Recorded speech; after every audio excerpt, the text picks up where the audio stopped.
Welcome to another Black History Month Spotlight. I'm Brian Savage, CEO of Savage Family Office. And today I'd like to share a little bit about the legacy of Mr. A.G. Gaston. This gentleman was a trailblazer, starting with nothing but a vision and a relentless work ethic. He overcame the systems of the segregated South to build one hell of an empire. Arthur George Gaston was born in the late 1890s in Demopolis, Alabama, just a step away from the era of slavery. In fact, his grandparents were enslaved, and a stark reminder of the hurdles his family faced right from the start. Now, moving to Birmingham, Alabama as a kid with his mother, they landed in a working class neighborhood, and having moved there for better opportunities, he and his family dealt with severe limitations and the outright exclusions of the post-Reconstruction South. Now, his entrepreneur spirit sparked at a very early age. In grade school, he would sell box lunches to the coal miners in the area, and that was just the beginning. See, despite dropping out of school in the 10th grade to help support his family, he always possessed a thirst for knowledge. He was about learning by doing, and that was a mindset that helped him through his time in the segregated unit when he served in the Army during World War I. Now, how did a man establish a life insurance company without a formal education and zero background in the insurance industry? Well, he educated himself. He educated himself on the ins and outs of life insurance, and he recognized a gaping need within the community. You see, for him, it was all about providing a safety net for families and ensuring financial security at times when it was most needed, especially when the system was stacked against him. And financing his vision, there was no small feat involved with that. Right in the segregated South, where traditional banks turned a cold shoulder to African Americans. But for Mr. Gaston, he had stacked his chips, if you will, from those earlier days of selling lunches and working in coal mines and doing odd jobs to help kickstart the insurance company. And that move was a game changer because it laid the foundation for a legacy of entrepreneurship and service. You see, he was a visionary entrepreneur whose businesses formed a comprehensive ecosystem that catered to nearly every aspect of African American life during the era of segregation in Alabama and then well beyond. See, here's a quick look of the businesses that he offered, just some of the business that he offered, with a cradle to the grave suite of services, if you will. And I'm going to provide them in a sequence that illustrates the journey through life. Right, so he started the Booker T. Washington Insurance Company, founded that in 1923. That was his first venture.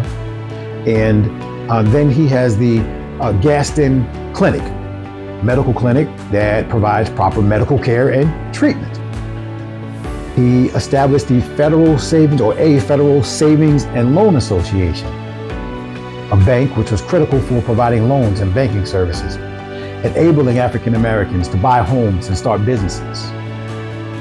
He formed a real estate company and an investment corporation that provided the much needed housing opportunities.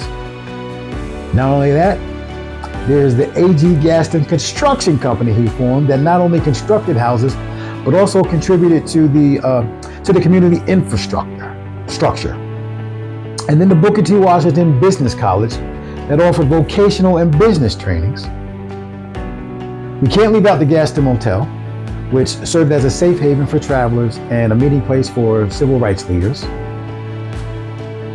He formed the Gaston Home for Senior Citizens that provided a facility that seniors could live their twilight years in dignity and comfort. And then the New Grace Hill Cemetery that provided a dignified final resting place because he wanted to ensure respect and remembrance for African Americans in the community, again, from the cradle to the grave. Now, it seemed the only thing that Mr. Gaston didn't provide was a grocery store. But given his track record, all I can say is, can you say supercenter? Through his vision, these businesses provided the essential services, opportunities, and support systems that were otherwise denied due to racial discrimination. His legacy is a testament to the power of entrepreneurship to challenge systematic barriers and enact meaningful change. Now, in his own right, Mr. Gaston was also a civil rights icon. As I shared, in addition to providing his hotel as a safe haven for travelers, he also provided as a meeting place for civil rights leaders, and he offered to pay bail for those protesters who got arrested. Mr. Gaston passed away in 1996 at the young age of 103. And he didn't just leave behind a fortune, but he left a blueprint for making a difference. You see, because it's about more than just making money. It's about making a mark, uniting people, and pushing for justice. Here at Savage Family Office, we are all about carrying on Mr. Gaston's incredible legacy. You see, our goal is to make sure success isn't an exclusive club, but a journey we can all share. See, with over 25 years of entrepreneurial experience under my belt, I've seen firsthand how success is so much sweeter when it lifts everyone up. And together we can tackle any challenge. So let's keep this challenge of collective success alive. And let's continue to make history one step at a time. So I invite you to join us.